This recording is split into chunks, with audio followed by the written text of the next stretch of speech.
So, so this Raman ceased answering Job because he was righteous in his own eyes. Then the wrath of Elihu, the son of Barachel, or Barachel the Buzite, of the family of Ram, was aroused against Job. His wrath was aroused because he justified himself rather than God.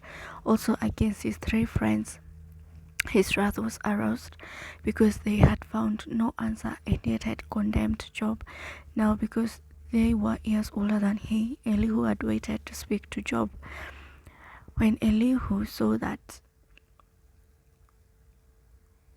there was no answer in the mouth of these three men, his wrath was aroused. So Elihu the son of Barachel the Buzite answered and said, I am young in years, and you're very old. Therefore I was afraid, and I dared not declare my opinion to you. I said, age should speak, and multitude of ears should teach wisdom. But there is a spirit in man, and the breath of the Almighty gives him understanding. Great men are not always wise, nor do the aged always understand justice. Therefore I say, listen to me. I also will declare my opinion. Indeed, I waited for your words. I listened to your reasonings. While you searched out what to say, I paid close attention to you, and surely not one of you convinced Job or answered his words, lest you say, we have found wisdom. God will vanquish him, not man. Yet now he has not directed his words against me, so I will not answer him with your words. They are dismayed and answer no more. Words escape them, and I have waited because they did not speak, because they stood still and answered no more. I also will answer my part. I too will declare my opinion, for I am full of words. The spirit within me compels me. Indeed, my belly is like wine that has no vent. It is ready to burst like new wineskins. I will speak that I may find relief. I must open my lips and answer. Let me not, I pray, show partiality to anyone, nor let me flatter any man. For I do not know how to flatter, else my Maker would soon take me away. But please, Job, hear my speech and listen to all my words.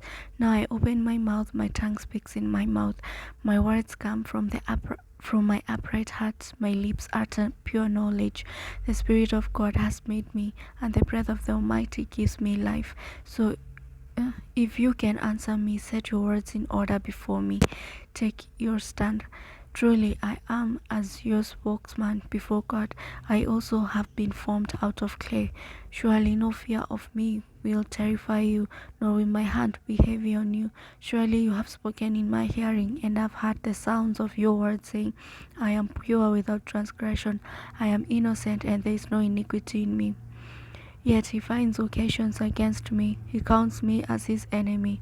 He puts my feet in the stocks. He watches all my paths. Look, in this you are not righteous. I will answer you. For God is greater than man. Why do you contend with him? For he does not give an accounting of any of his words.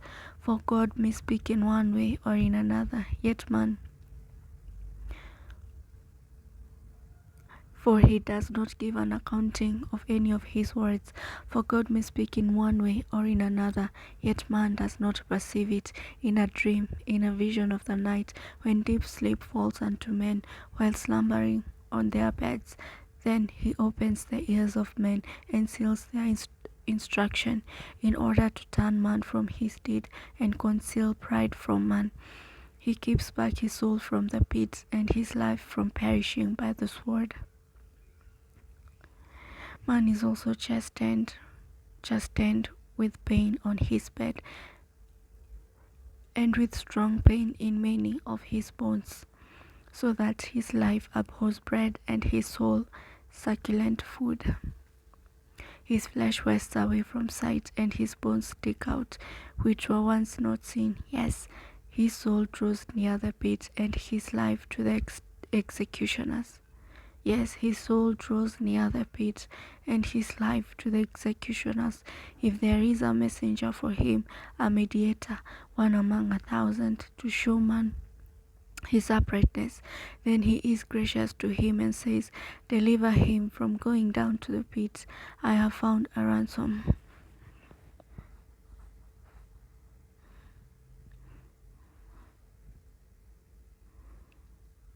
If there is a messenger for him, a mediator among 1,000 to show man his uprightness, then he is gracious to him and says, deliver him from going down to the pit. I have found a ransom. His flesh shall be young like a child's. He shall return to the days of his youth. He shall pray to God, and he will delight in him. He shall see his face with joy, for he restores to man his righteousness.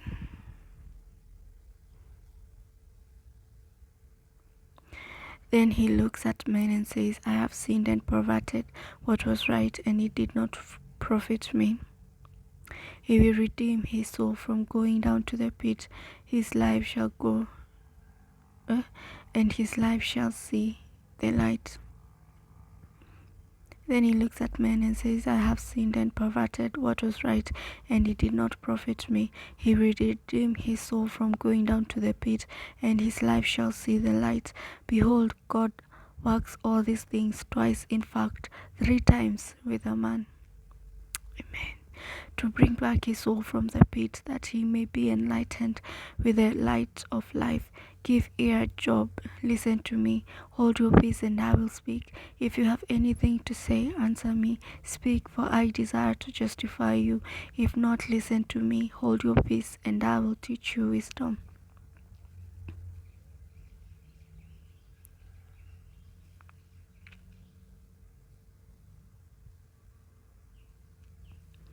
Elihu further answered and said, hear my words, you wise men. Give ear to me, you who have knowledge. For the ear tests words as the palate tests food. Let us choose justice for ourselves. Let us know among ourselves what is good. For Job has said, I am righteous, but God has taken away my justice. Should I lie concerning my right? My wound is incurable, though I am without transgression. What man is like Job, who drinks scorn like water, who goes in company with the workers of iniquity, who walks with wicked men?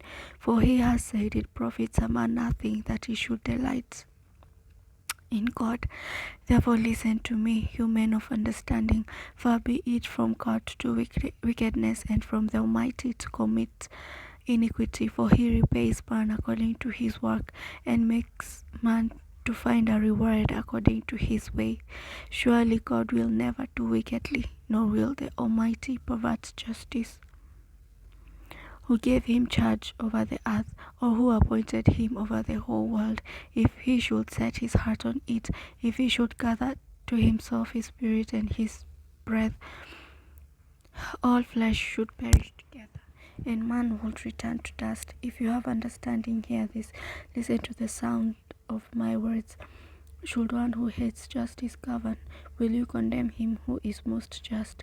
Is it fitting to say to a king, you are worthless, and to nobles, you are wicked? Yet he is not partial to princes, nor does he regard the rich more than the poor, for they are all the work of his hands. In a moment they die. In the middle of the night the people are shaken and pass away. The mighty are taken away without a hand. For his eyes are on the ways of man, and he sees all his steps. There is no darkness nor shadow of death where the workers of iniquity may hide themselves. For he need to further consider a man, that he should go before God in judgment. For he need not further consider a man, that he should go before God in judgment. He breaks in pieces mighty men without inquiry, and sets others in their place. Therefore he knows their work. He overthrows them in the night, and they are crushed. He strikes them as wicked men in the open sight of others, because they turned back from him and would not consider any of his ways, so that they caused the city of the poor to come to him. For he hears the cry of the afflicted, when he gives quietness, so that they cause the cry of the poor to come to him. For he hears the cry of the afflicted, when he gives quietness. who then can make trouble? And when he hides his face, who then can see him? Whether it is against a nation or a man alone, that the hypocrite should not reign, lest the people be ensnared. For has anyone said to God, I have borne chastening, I will offend no one. Teach me what I do not see. If I have done iniquity, I will do. Teach me what I do not see. If I have done iniquity, I will do no more. Should he repay it according to your terms? Should he repay it according to your terms, just because you disavow it? You must choose, and not I. Therefore speak what you know. Men of understanding say to me, wise men who listen to me. Job speaks without knowledge, his words are without wisdom. Or that Job was tried to the utmost, because his answers are like those of wicked men. For he adds rebellion to his sin. He claps his hands among us, and he multiplies his words against God.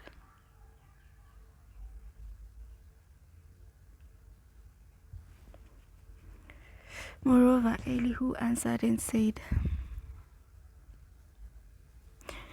do you think this is right? Do you say my righteousness is more than God's? For you say, what advantage will it be to you? What profit shall I have more than if I had sinned? I will answer you and your companions with you. Look to the heavens and see, and behold the clouds, they are higher than you. If you sin, what do you accomplish against him? Or if your transgressions are multiplied, what do you do to him? If you are righteous, what do you give him? Or what does he receive from your hand?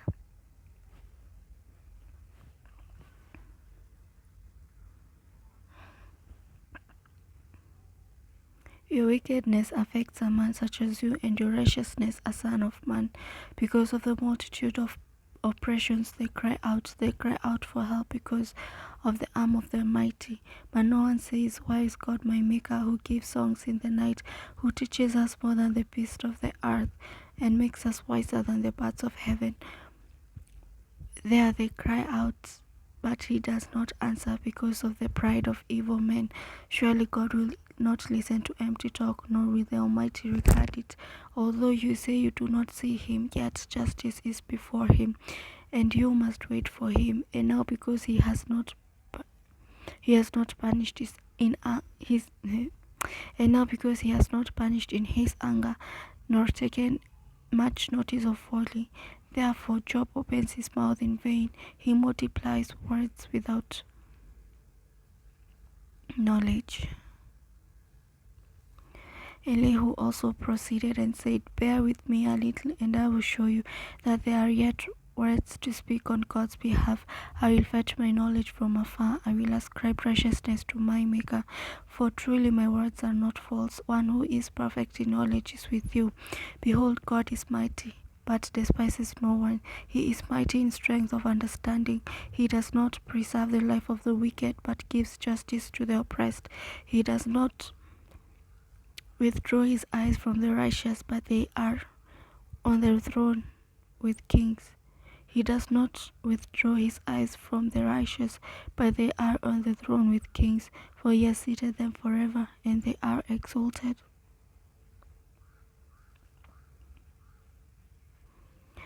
And if they are bound in fetters, held in the cords of affliction, then he tells them their work and their transgressions, that they have acted defiantly. He also opens their ear to instruction, and demands that they turn from iniquity. If they obey and serve him, they shall spend their days in prosperity, and their years in pleasures. But if they do not obey, they perish by the sword, and they shall die without knowledge. But the hypocrites in heart store up wrath. They do not cry for help when he binds them. They die in youth, and their life ends among the perverted persons. He delivers the poor in their affliction, and opens their ears in oppression. Indeed, he would have brought you out of dire distress into a broad place where there is no restraint or restraint, and what is set on your table will be full of riches. But you are filled with the judgment due the wicked. Judgment and justice take hold of you, because there is wrath. Beware, lest he takes you away with one blow, for a large ransom will not help you avoid it. Will your riches or all the mighty forces keep you from distress? Do not desire the night when people are cut off in their place. Take heed, do not turn to iniquity, for you have chosen this rather than affliction. Behold, God is exalted by his power, who teaches him, who has assigned him his way, or who has said, you have done wrong.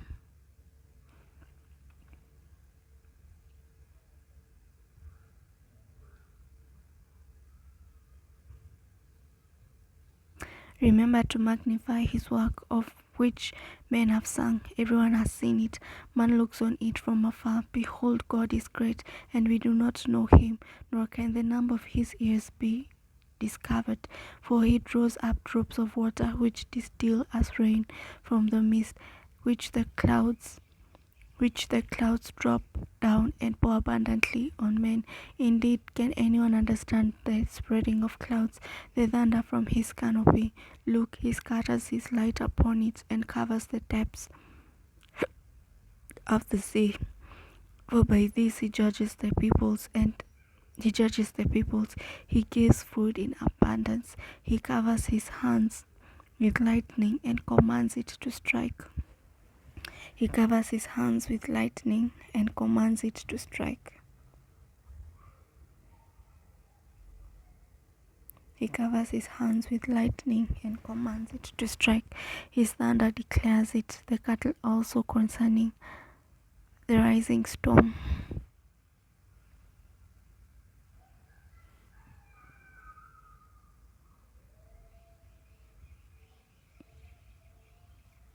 His thunder declares it, the cattle also concerning the rising storm. At this also my heart trembles and leaps from its place. Hear attentively the thunder of his voice and the rumbling that comes from his mouth. He sends it forth under the whole heaven, his lightning to the ends of the earth. After it a voice rolls, he thunders with his majestic voice, and he does not restrain them when his voice is heard.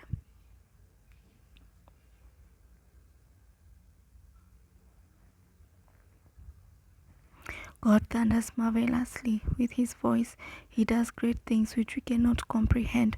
For he says to the snow, fall on earth, likewise to the gentle rain and the heavy rain for his strength. For he says to the snow, fall on the earth, likewise to the gentle rain and the heavy rain of his strength. He seals his hand of every man, that all men may know his work. He seals the hand of every man, that all men may know his work.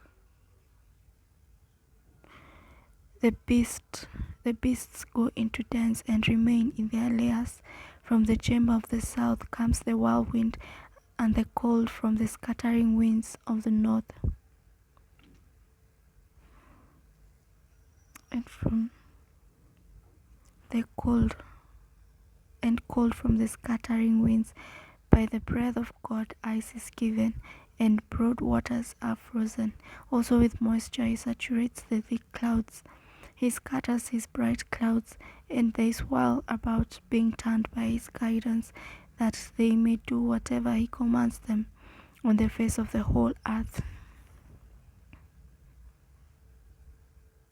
He causes it to come, whether for correction, or for his land, or for mercy.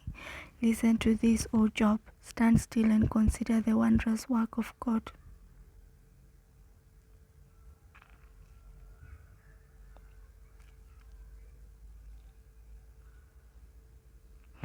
Do you know when God dispatches them and causes the light of his cloud to shine?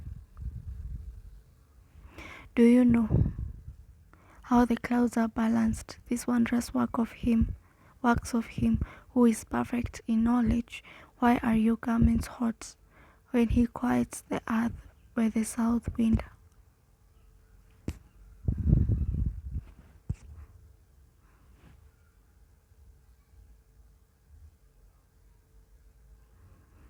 those wondrous works of him who is perfect in knowledge. Why are your garments hot when he quietens when he quiets the earth by the south wind? With him have you spread out the skies strong as a cast metal mirror.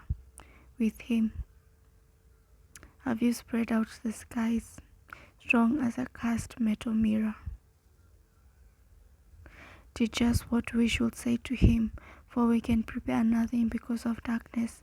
Should he be told that I wish to speak, if a man were to speak, surely he would be swallowed up. Even now men cannot look at the light when it is bright in the skies, when the wind has passed and cleared them.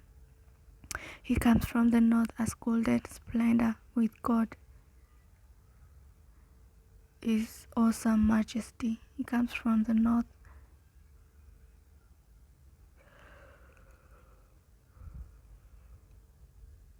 as golden splendor with God, his awesome majesty. As for the Almighty, we cannot find him. He is excellent in power, in judgment, and abundant justice. He does not oppress.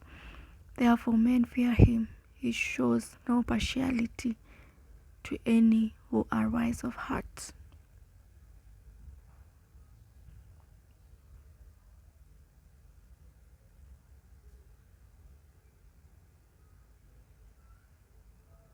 Teach us what we should say to him, for we can prepare nothing because of the darkness. Should he be told that I wish to speak, if a man were to speak, surely he would be swallowed up. Even now men cannot look at the light when it is bright in the skies, when the wind has passed and cleared them. Okay, then the Lord answered Job out of the whirlwind and said, who is this who darkens counsel by words without knowledge? Now prepare yourself like a man. I will question you, and you shall answer me. Where were you when I laid the foundations of the earth? Tell me, if you have understanding, who determined its measurements? Surely you know, or who stretched the line upon it? To what were its foundation fastened, or who laid its cornerstone? When the morning stars sang together, and all the sons of God shouted for joy, or who shut in? To what were its foundations fastened, or who laid its cornerstone? When the morning stars sang together, and all the sons of God shouted for joy. Or who shut in the sea with doors when it burst forth and issued? Or who shut in the sea with doors when it burst forth and issued from the womb? When I made the clouds its garment, and thick darkness its swaddling band, when I fixed my limit for it and set bars and doors, when I said, this far you may come, but no farther, and here your proud waves must stop.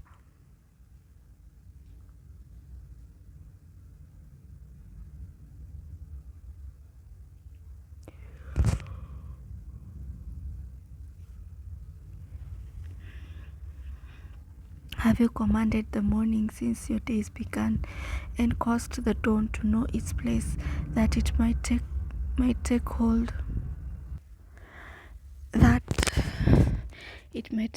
of the ends of the earth, and the wicked be shaken out of it? Let me circle back. Have you commanded the morning since your days began, and caused the dawn to know its place, that it might take hold of the ends of the earth, and the wicked be shaken out of it? It takes on form like clay under a seal, and stands out like a garment. From the wicked their light is withheld, and the upraised arm is broken. Have you entered the springs of the sea, or have you searched in search of the depths? Hmm? Have you entered the springs of the sea, or have you walked in search of the depths?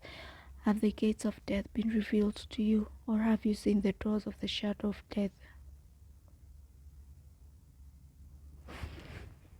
Have the gates of death been revealed to you, or have you seen the doors of the shadow of death? Have you comprehended the breadth of the earth? Tell me if you know all this.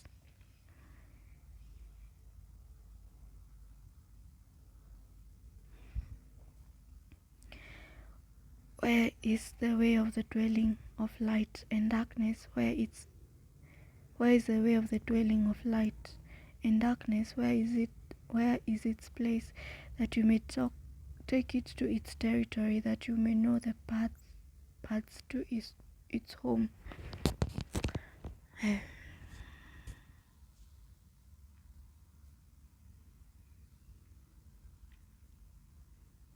Where is the way to the dwelling of light and darkness?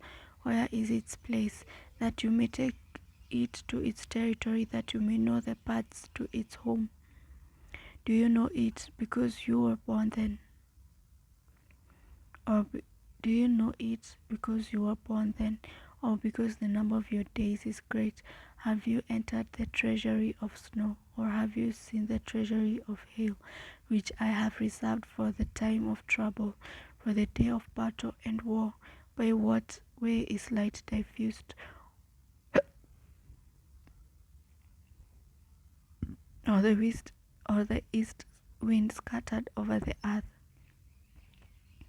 Who has divided a channel for the overflowing water, or a path for the thunderbolt, to cause it to rain on a land where there is no one, a wilderness in which there is no one, to satisfy the desolate waste, and cause to spring forth the growth of tender grass?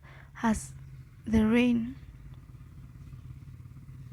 a father, or who has begotten the drops of dew, from whose womb comes the ice and the frost of heaven, who gives it birth? The waters harden like stone, and the surface of the deep is frozen. Can you bind the cluster of Pleiades, or loose the belt of Orion? Can you bring out Mazzaroth in its season, or can you guide the great bear with its cubs? Do you know the ordinances of heavens? Can you set their dominion over earth? Can you lift up your voice to the clouds, that an abundance of water may cover you?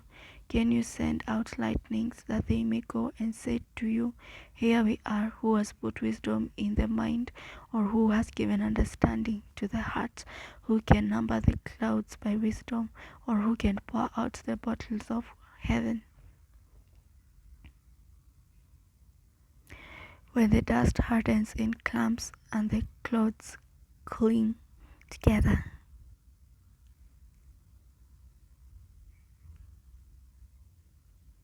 who can number the clouds by wisdom, or who can pour out the bottles of heaven? When the dust hardens in clumps, and the clouds cling together, can you hunt for prey for the lion, or satisfy the appetite of the young lions? When they crouch in their dens, or lurk in their lairs to lay in wait, who provides food for the raven when its young ones cry to God and wander about for lack of food?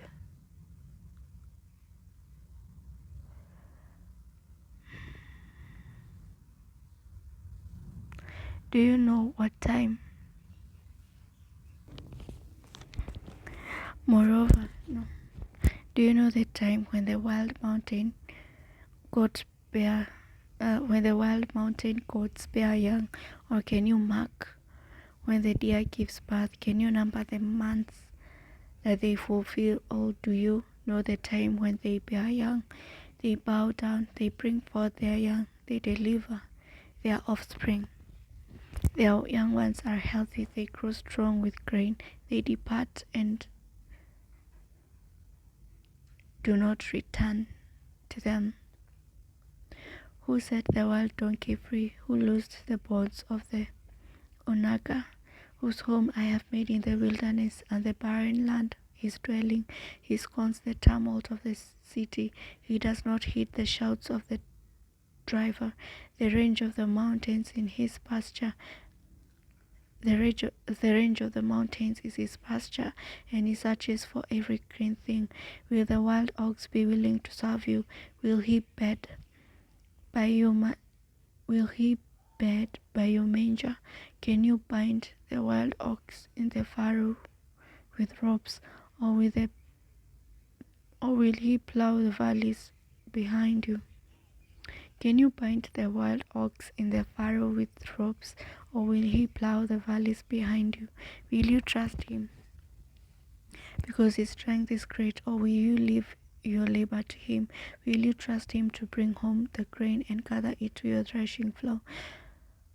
The wings of the ostrich wave proudly, but are her wings and pinions like the kindly stalks, for she leaves her eggs on the ground and warms them in the dust. She forgets that a foot may crush them, or that a wild beast may break them. She treats her young harshly as though they were not hers. Her labor is in vain without concern, because God deprived her of wisdom and did not endow her with understanding. When she lifts herself on high, she scorns the horse and its rider. Have you given the horse strength? Have you clothed his neck with thunder? Can you frighten him like a locust, or like a locust? His majestic snorting strikes terror. He paws in the valley and rejoices in his strength. He gallops into the clash of arms. He mocks at fear and is not frightened, nor does he turn back from the sword. The quiver rattles against him, the glittering spear and javelin. He devours the distance with fierceness and rage, nor does he come to a halt because the trumpet has sounded.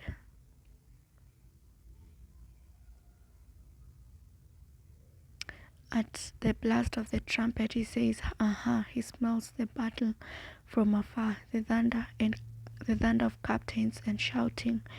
Does the hawk fly by your wisdom and spread its wing toward the south? Does the eagle mount up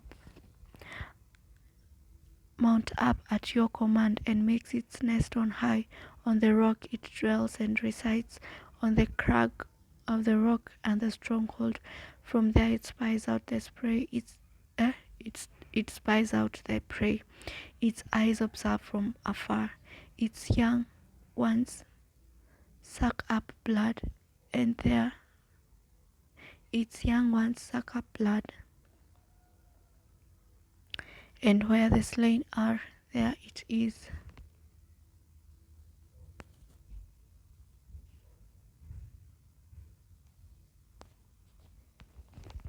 Moreover, the Lord answered Job and said, Shall the one who contends with the Almighty correct him? He who rebukes God, let him answer it. Then Job answered the Lord and said, Behold, I am vile. What shall I answer you? You lay my hand over my mouth. Once I have spoken, but I will not answer. Yes, twice, but I will proceed no further. Then the Lord answered Job out of the whirlwind and said, Now prepare yourself like a man. I will question you, and you shall answer me. Would you indeed annul my judgment? Would you condemn me that you may be justified? Have you an arm like God, or can you thunder with a voice like his? Then adorn yourself with majesty and splendor, and array yourself with glory and beauty. Disperse the rage of your wrath. Look on everyone who is proud and humble him. Look on everyone who is proud and bring him low. Tread down the wicked in their place. Hide them in the dust together. Bind their faces in hidden darkness. Then I will also confess to you that your own right hand can save you. Look now at the behemoth which I made along with you. He eats grass like an ox. See now, his strength is in his hips, and his power is in his stomach muscles. He moves his tail like a cedar. The sinews of his thighs are tightly knit. His bones are like beams of bronze, his ribs like bars of iron. He is the first of the ways of God. Only he who made him can bring near his word. Surely the mountains yield food for him, and all the beasts of the field play there.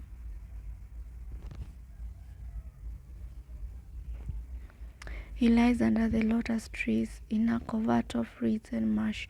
The lotus trees cover him with their shade, and willows by the brook surround him. Indeed, the river may rage, yet he is not disturbed. He is confident, though the Jordan gushes into his mouth, though he takes it in his eyes, or one pierces his nose. Though he takes it in his eyes, or one pierces his nose with a snare.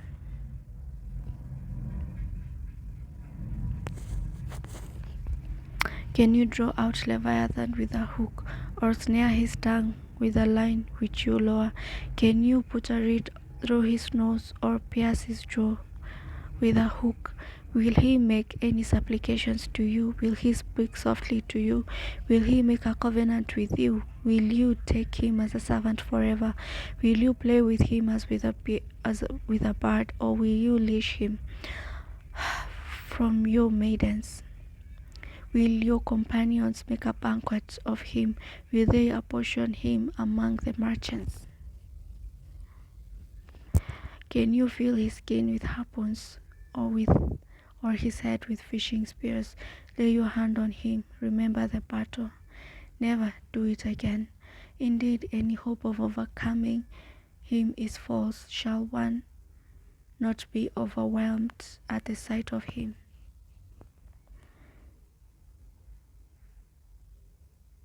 No one is so fierce that he would dare stir him up. Who then is able to stand against me? Who then is able to stand against me?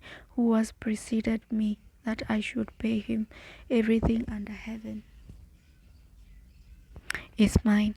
I will conceal his limbs, his mighty power, or his graceful proportions. Who can remove his outer coat? Who can approach him with a double bridle? Who can open the doors of his face with his terrible teeth all around? His rows of scales are his pride, shut up tightly as with a seal. One is so near another that no air can come between them. One is so near another that no air can come between them. They are joined one to another, they stick together and cannot be parted. His sneezings flash forth light, and his eyes are like the eyelids of the morning. One out of his mouth go burning lights, sparks of fire shoot out, smoke goes out of his nostrils as from a boiling point, and burning rushes. His breath kindles coals, and a flame goes out of his mouth. Strength dwells in his neck, and sorrow dances before him. The folds of his flesh are joined together, they are firm on him, and cannot be moved. His heart is as hard as stone, even as hard as a lower millstone. When he raises himself up, the mighty are afraid. Because of his crushings, they are beside themselves. Though the sword reaches him, it cannot avail. Though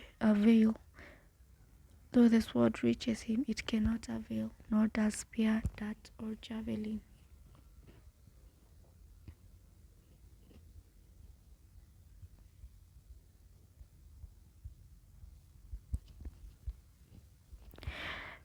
He regards iron as straw and bronze as rotten wood.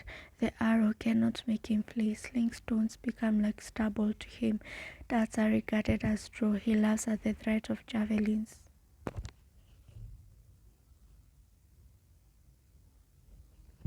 He understands. His undersides are like sharp potsherds. He spreads pointed marks in the mire. He makes the deep boil like a pot. He makes the sea like a pot of ointment. He leaves a shining wake behind him. One would think the deep had white hair.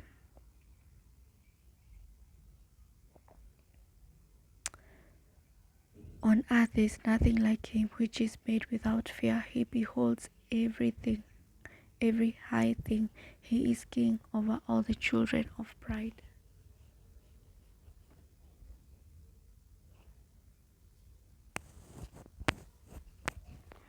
Then Job answered the Lord and said, I know that you can do everything, and that no purpose of yours can be withheld from you. You asked, who is this who hides counsel without knowledge? Therefore I have uttered what I did not understand, things too wonderful for me, which I do not know. Listen, please, and let me speak. You said, I will question you, and you shall answer me. Listen, please, and let me speak. You said, I will question you, and you shall answer me. I have heard of you by the hearing of ear, but now my eyes sees you.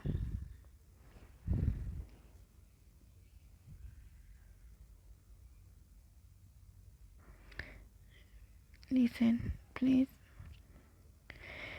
Let me circle back. Then Job answered the Lord and said, I know that you can do everything, and that no purpose of yours can be withheld from you. You asked, who is this who hides counsel without knowledge? Therefore I have uttered what I did not understand, things too wonderful for me, which I did not know. Listen, please, and let me speak. You said, I will question you, and you shall answer me. I have heard of you by the hearing of the ear, and now my eye sees you. Therefore I abhor myself. I repent in dust and ashes. And so it was, after the Lord had spoken these words to Job, that the Lord said to Eliphaz the Temanite, my wrath is aroused against you and your 2 friends. You have not spoken of me what is right, as my servant Job has. Now therefore take for yourself 7 bulls and 7 rams. Go to my servant Job and offer up for yourselves a burnt offering, and my servant Job shall pray for you, for I will accept him, lest I deal with you according to your folly, because you have not spoken of me what is right, as my servant Job has. So Eliphaz the Temanite, and Bildad the Shuhite, and Zophar the Naamathite went and did as the Lord commanded them, and the Lord had accepted Job. And the Lord restored Job's losses when he prayed for his friends. Indeed, the Lord gave Job twice as much as he had before.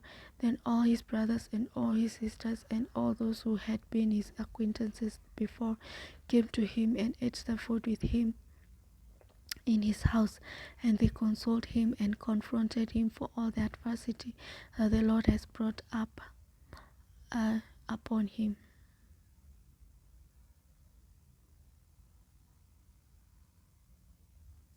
That the Lord had brought upon him, for each one gave him a piece of silver, and each a ring of gold. And the Lord blessed the latter days of Job more than his beginning, for he had 14,000 sheep, 6,000 camels, 1,000 yoke of oxen, and 1,000 female donkeys. He also had 7 sons and 3 daughters, and he called the name of the first Jemima, the name of the second Keziah, and the name of the third Keren-Hapuk. In all the land were found no women so beautiful as the daughters of Job, and their father gave them an inheritance among their brothers. After this, Job lived 140 years, and saw his children and grandchildren for 4 generations. So Job died old and full of days. Hallelujah. Won't God do it?